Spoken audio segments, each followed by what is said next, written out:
Believing in yourself, having that self-confidence and the ability to go forward, that's a key trait, I think, in an entrepreneur. So Time to Act is a new business. We are an aggregator or a platform or an operator. We invest in and facilitate companies in the clean tech space. If you were to go out and talk to 100 entrepreneurs in the small startup world, 98 or 99 of them would tell you that at least 50% of their time is spent on trying to raise money, raise money to keep the lights on and to grow the business.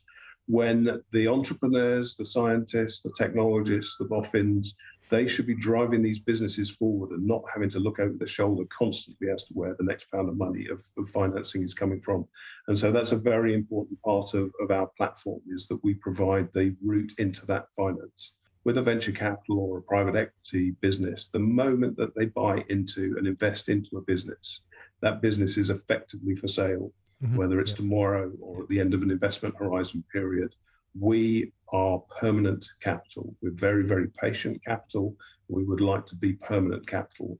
So we are investing in businesses without ever having to sell them, without ever having to come to an end of a fund lifetime and having to exit a business. It was only last week, you had COP, and there's a lot of global change that people and generations of people are looking at how we help move industry, move the whole planet kind of forward.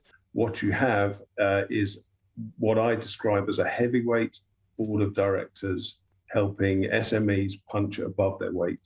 And that's really what defines Time to Act. When you think about net zero and decarbonisation, the reality is that humanity has been burning stuff since the dawn of time. Ever since we learned how to make fire, we've been burning stuff and burning carbon, and actually moving the whole of societal development away from a carbon economy in favour of a solar and wind and geographical economy. That is such a momentous change. It changes the entirety of human history. And we're just on the cusp of that. It's going to be such an exciting thing to be a part of.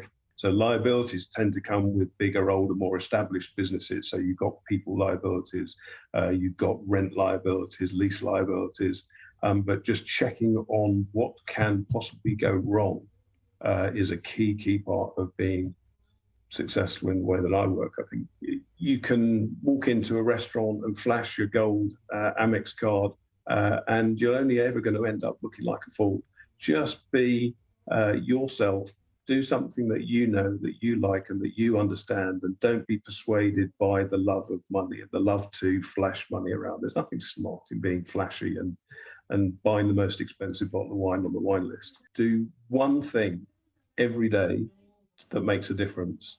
And that one thing can be one phone call, it can be send one email, it can be read one article, just one thing that makes a difference. The advice I would give is do something you enjoy, do something that you are passionate about, not something that you're told to do or your parents guide you towards. Is do something that you think you can do differently and be good at because you are passionate about it. Every single generation is going to do things differently or passionately and make their own successes their own way.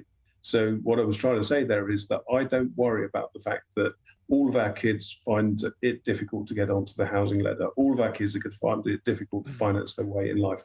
I genuinely believe that every single generation is going to be different and better than the previous generation. And better doesn't necessarily mean having more things, having more money, having a bigger house. It might just mean doing something completely differently. But if you don't have the passion when you start out on that, then you're going to be stuck.